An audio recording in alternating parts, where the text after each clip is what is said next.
এবার ঈদেও হয়নি ফেরা ঘরে,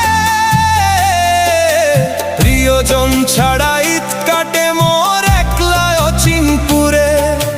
নিঃসঙ্গতা কুরে কুরে খায় তবুও মুখে হাসি, আমি যে প্রবাসী, আমি যে প্রবাসী। সবাই ভাবে প্রবাস মানেই রঙের দুনিয়া, কেউ তো দেখে না এই বুকে কি যে যন্ত্রণা।